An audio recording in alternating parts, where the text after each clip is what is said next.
Hello students, આજે આપણે ધોરણ 10 ચેપ્ટર નંબર 6.2 ત્રિકોણનો અભ્યાસ કરીએ. પાર્ટ 2 વિડીયો છે. આનો અભ્યાસ કરતા પહેલા પ્લેલિસ્ટમાં જઈને થેલ્સનું પ્રમેય સેક્શન અલગ છે. થેલ્સનું પ્રમેય એમાંથી અભ્યાસ કરી લેજો, જેથી આનો કન્સેપ્ટ તરત ખબર પડે. પ્રશ્ન 1 છે, ત્રિકોણ ABCમાં P અને Q અનુક્રમે બાજુઓ AB અને AC પર આવેલા બિંદુઓ છે. ત્રિકોણ ABCમાં P અને Q બાજુઓ અનુક્રમે AB અને AC પર આવેલા બિંદુઓ છે. નીચેના દરેક પ્રશ્નમાં આપેલા માપ પરથી નક્કી કરો કે PQ સમાંતર BC. PQ સમાંતર BC છે કે નહીં તે આપણે નક્કી કરવાનું છે. તેની અલગ અલગ શરતો આપણે જોઈશું. જો AP ના છેદમાં PB બરાબર AQ ના છેદમાં QC સમાન થાય તો PQ સમાંતર BC છે. અથવા AP ના છેદમાં આખું AB બરાબર AQ ના છેદમાં આખી બાજુ AC થાય તો પણ PQ સમાંતર BC થાય. તો આપણે એક્ઝામ્પલથી સમજીએ, તરત ખ્યાલ આવી જાય. પહેલું છે AP બરાબર 12, AP 12 છે, PB બરાબર 8, PB 8 છે, AQ બરાબર 15 સેન્ટીમીટર, AQ 15 છે અને QC 10 છે. તો હવે આપણે ગુણોત્તર શોધીએ. તો જે રીતના ડાબી બાજુ જે ગુણોત્તર લઈએ એ જ જમણી બાજુ લેવાનો, અને જો સરખો થઈ જાય તો PQ સમાંતર BC છે અથવા નથી. તો AP ના છેદમાં PB, AP ના છેદમાં PB લઈએ તો AP ના છેદમાં PB બરાબર AP છે 12, તો 12 લખીએ, અને PB 8 છે તો છેદમાં 8. તો 12 ના છેદમાં 8, તમને ખબર છે 4 તાલી 12, 4 દુ 8, 4 4 ઉડી જાય તો ગુણોત્તર રહે 3 ના છેદમાં 2. એ જ રીતે AQ ના છેદમાં QC કરીએ તો AQ છે 15, QC છે 10, તો 15 ના છેદમાં 10, 5 તાલી 15, 5 દુ 10, 5 5 ઉડી ગયા, 3 ના છેદમાં 2 ગુણોત્તર આવ્યો. અહીંયા તમે બંને ગુણોત્તર AP ના છેદમાં PB અને AQ ના છેદમાં QC બંને સમાન આવ્યા. તો ડાબી બાજુ અને જમણી બાજુના રેખાખંડોનો ગુણોત્તર સમાન આવે તો આપણે કહી શકીએ કે AP ના છેદમાં PB બરાબર AQ ના છેદમાં QC છે. તો PQ સમાંતર BC થાય.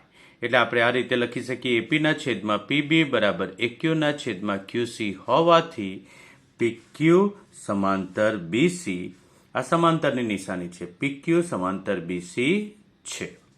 હવે આપણે બીજો દાખલો જોઈએ. AP બરાબર 15 સેન્ટીમીટર, PB બરાબર 9 સેન્ટીમીટર, AQ 18 છે અને QC 12 છે. તો આપણે બીજો એક ત્રિકોણ ડ્રો કરી લઈએ. AP 15 સેન્ટીમીટર, PB 9, AQ 18 અને QC 12. આપણે ચેક કરવાનું છે કે PQ સમાંતર BC છે કે નહીં. તો ફરીથી બંનેના ગુણોત્તર જોઈ લઈએ. તો AP ના છેદમાં PB, AP ના છેદમાં PB બરાબર 15 ના છેદમાં 9.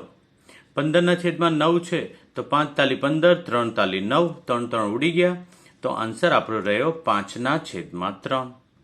એ જ રીતે જમણી બાજુ AQ ના છેદમાં QC. યાદ રાખો કે જો તમે AP ના છેદમાં PB લીધું હોય તો જમણી સાઈડ AQ ના છેદમાં QC જ લેવાનું, અનુરૂપ રેખાખંડો જ લેવાના. જો તમે AP ના છેદમાં AB લો તો AQ ના છેદમાં AC લઈ શકો, સેમ જ લેવાનું. અને PB ના છેદમાં AB લો તો QC ના છેદમાં AC. મતલબ કે નીચેની બાજુના છેદમાં આખી બાજુ લો તો અહીંયા પણ નીચેની બાજુના છેદમાં આખી બાજુ લેવાની. અને આ કોઈ પણ ગુણોત્તર સમાન આવે તો PQ સમાંતર BC થાય. તો આપણે AP ના છેદમાં PB લીધું તે મળી ગયું આપણને 5 ના છેદમાં 3. હવે AQ ના છેદમાં QC લઈએ. જુઓ, AQ ના છેદમાં QC, AQ છે 18, QC છે 12, 18 ના છેદમાં 12, 6 તાલી 18, 6 દુ 12. તમે ડાયરેક્ટ પણ ઉડાડી શકો, 6 6 ઉડી ગયા, 3 ના છેદમાં 2. તો એક ગુણોત્તર લેફ્ટ સાઈડનો 5 ના છેદમાં 3 આવ્યો, રાઈટ સાઈડનો ગુણોત્તર 3 ના છેદમાં 2. તો આ ગુણોત્તર સમાન નથી.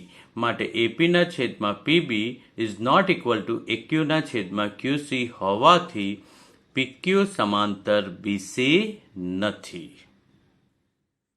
હવે આપણે ત્રીજો એક્ઝામ્પલ જોઈએ. AP બરાબર 10, AB બરાબર 20, AQ બરાબર 8 અને AC બરાબર 16 સેન્ટીમીટર હોય તો નક્કી કરો કે PQ સમાંતર BC છે કે નથી. તો આપણે ત્રિકોણ ABC એ પ્રશ્નની શરત પ્રમાણે P બિંદુ AB પર છે, Q બિંદુ AC પર છે અને આપણે સાબિત કરવાનું છે PQ સમાંતર BC છે કે નહીં. તો AP બરાબર 10 છે, AP 10 લખી દીધા. AB 20 છે, તો AB આખું માપ 20 છે. તો આ રીતે લાઈન કરીને આપણે 20 લખી દઈશું, જેથી કહેવાય AB બરાબર 20. EQ બરાબર 8 છે, તો EQ ની જગ્યાએ 8 લખી દો. અને AC બરાબર 16, આખું AC 16 છે, તો આ રીતે લાઈન કરીને 16 લખી દઈએ. તો આપણે શું કરવાનું, જે ડાબી બાજુ ગુણોત્તર લઈએ એ જ ગુણોત્તર જમણી બાજુ લેવાનો અને બંને સરખા છે કે નહીં તે નક્કી કરવાનું. જો બંને સાઈડના ગુણોત્તર સમાન હોય તો PQ સમાંતર BC આવશે. તો આપણે પહેલા લઈએ, ડાબી સાઈડ આપણને AP આપેલા છે અને આખા AB પણ આપેલા છે. PB નથી આપ્યા. જો તમારે PB શોધવો હોય તો 20 માંથી આ AP બાદ કરો 10, તો PB મળી જાય. પણ આપણે એની જરૂર નથી અત્યારે.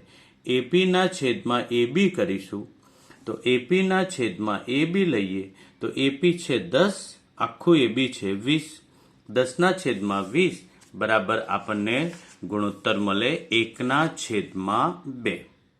એ જ રીતના જમણી બાજુ, જે રીતના ડાબી બાજુ લીધું AP ના છેદમાં AB, ઉપરની બાજુના છેદમાં આખી બાજુ, તો અહીંયા પણ ઉપરની બાજુના છેદમાં આખી બાજુ જ લેવાની. AQ ના છેદમાં AC. હવે અહીંયા AQ ના છેદમાં AC કરીએ, AQ છે 8, આખું AC છે 16, તો 8 દુ 16 થાય, 1/2. અહીંયા બંને ગુણોત્તર સમાન આવ્યા. બંને ગુણોત્તર સમાન છે તો આપણે લખી શકીએ AP ના છેદમાં AB is equal to AQ ના છેદમાં AC હોવાથી PQ સમાંતર BC છે. ઓકે, કોઈક દાખલો એવો પણ આવી શકે કે PB આપેલો હોય, AP ના આપ્યો હોય, આખો AB હોય, તો તમે PB ના છેદમાં AB બરાબર QC ના છેદમાં AC પણ લઈ શકો. પણ જેવું લેફ્ટ સાઈડ લીધું એવું જ રાઈટ સાઈડ લેવાનું અને બંને ગુણોત્તર સમાન થાય તો PQ સમાંતર BC છે અને ગુણોત્તર સમાન ના થાય તો PQ સમાંતર BC નથી. આ રીતે કોઈ પણ દાખલો ગણી શકો. આ MCQ માં પણ પૂછાઈ શકે. હવે આપણે પ્રશ્ન 2 સમજીએ. ત્રિકોણ ABC માં P અને Q અનુક્રમે AB અને AC પરના એવા બિંદુઓ છે. ત્રિકોણ ABC માં P અને Q અનુક્રમે AB અને AC પરના એવા બિંદુઓ છે જેથી PQ સમાંતર BC થાય. અહીંયા PQ સમાંતર BC આપેલું છે, થેલ્સના પ્રમેય જેવું છે. PQ સમાંતર BC આપેલ છે તો આ ગુણોત્તર સરખા થાય. ડાબી બાજુ જે ગુણોત્તર લો એવો જ ગુણોત્તર જમણી સાઈડ લો તો સમાન થાય, કેમ કે PQ સમાંતર BC આપેલું છે. આગળના દાખલામાં આપણે PQ સમાંતર BC છે કે નહીં એવું નક્કી કરતા હતા. આમાં PQ સમાંતર BC આપેલ છે તો થેલ્સના પ્રમેયનો ઉપયોગ થાય છે. તો AP ના છેદમાં PB, થેલ્સનો પ્રમેય તમે પ્લેલિસ્ટમાં જઈને અલગથી પૂરેપૂરો અભ્યાસ કરજો, એકદમ કન્સેપ્ટ ક્લિયર થઈ જશે. તો આપણે ડાબી સાઈડ કરીશું AP ના છેદમાં PB. તો જો અહીંયા AP ના છેદમાં PB લીધું તો જમણી સાઈડ AQ ના છેદમાં QC જ લેવાનું.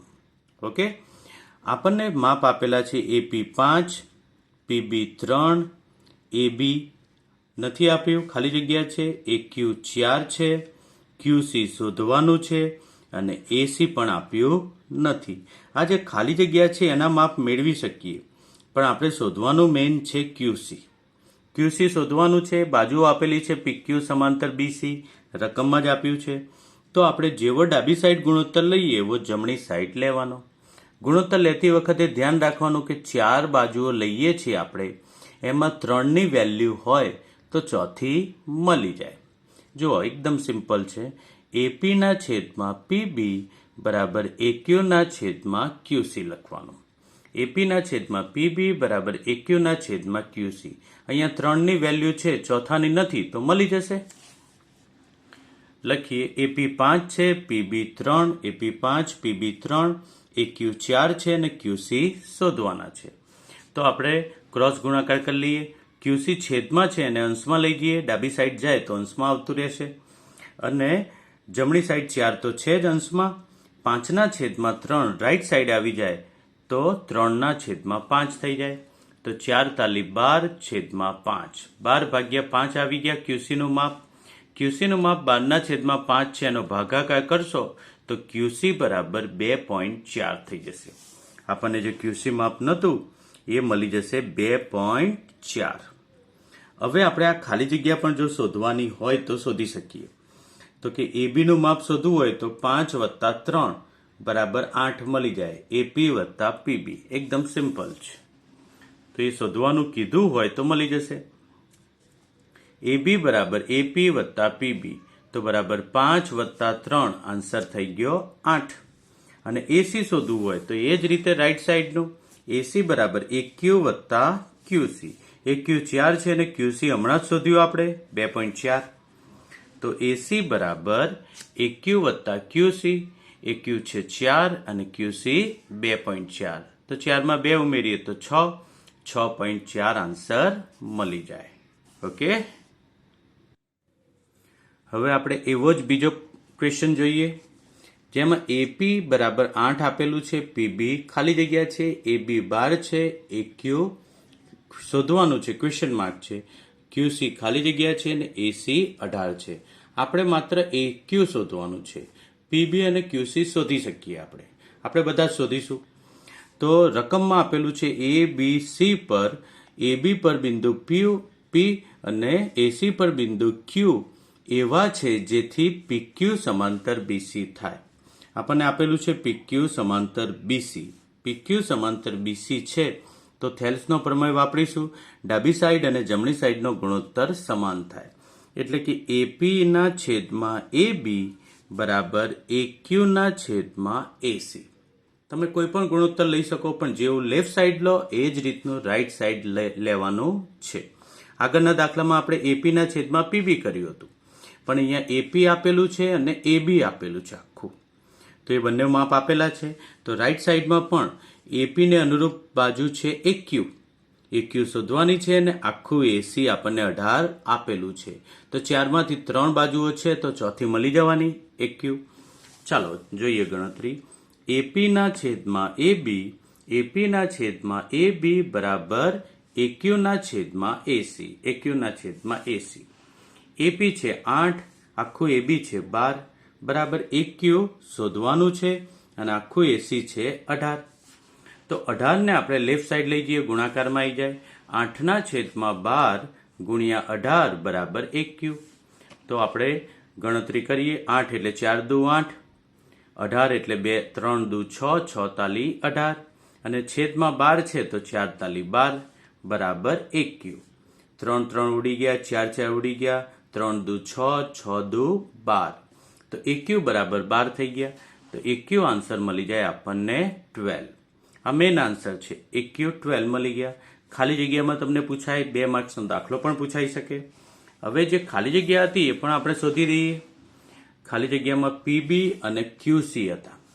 એ પણ જો શોધવાનું કીધું હોય તો પીબી શોધવા માટે સિમ્પલ રસ્તો છે કે આખા એબીમાંથી એપી માઇનસ કરી દો તો પીબી મળી જાય.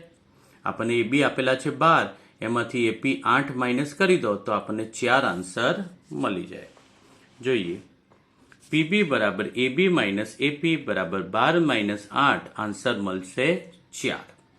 અને એ જ રીતે ક્યુસી શોધવું હોય તો ક્યુસી શોધવા માટે આખા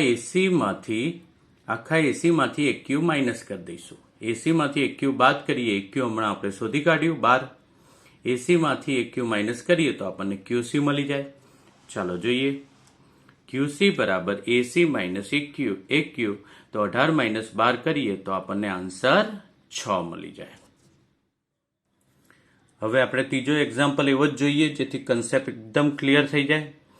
તો એમાં એપી બરાબર શોધવાના છે. પીબી 6 આપેલા છે, એબી ખાલી જગ્યા, એક્યુ 15 છે, ક્યુસી 9 અને એસી ખાલી જગ્યા છે. તો ત્રિકોણ એબીસીમાં પી અને ક્યુ એવા બિંદુઓ છે કે એબી પર પી બિંદુ છે અને એસી પર ક્યુ બિંદુ છે. અને શરત આપેલી છે આપણને એક્યુ પીક્યુ સમાંતર બીસી છે. તો પીક્યુ સમાંતર બીસી છે તો ત્રિકોણના ડાબી સાઈડના ગુણોત્તર અને જમણી સાઈડના ગુણોત્તર સમાન થાય. પણ ગુણોત્તર સેમ લેવાના. ગુણોત્તર એટલે એપી શોધવાનું છે, પીબી આપેલું છે, એક્યુ આપેલું છે, ક્યુસી આપેલું છે. 4માંથી 3 વસ્તુ આપેલી છે તો ચોથી મળી જાય. આપણે લખીશું એપીના છેદમાં પીબી બરાબર એક્યુના છેદમાં ક્યુસી. એપીના છેદમાં પીબી બરાબર એક્યુના છેદમાં ક્યુસી. એપી શોધવાનું છે તો એપી લખી દો. પીબી આપ્યા છે 6, એક્યુ 15, ક્યુસી 9. એક્યુ 15 છેદમાં ક્યુસી 9. એપી શોધવાનું છે તો એપીને કરતા બનાવીએ. 6 ને રાઈટ સાઈડ લઈ જઈશું તો 15ના છેદમાં 9 ગુણ્યા 6 થાય અને અવયવો પાડી દઈએ. 15 5 તાલી 15, 9 એટલે છેદમાં છે 3 તાલી 9, 6ના અવયવ 3 દુ 6 જે અંશમાં કહેવાય. 3 3 ઉડી ગયા, બીજા 3, અંશ અને છેદમાં ઉડે તો 5 દુ 10 આન્સર આવશે. આપણને એપીનો આન્સર 10 મળી જાય. તો આપણે મેન આન્સર એપી 10 મળી ગયો.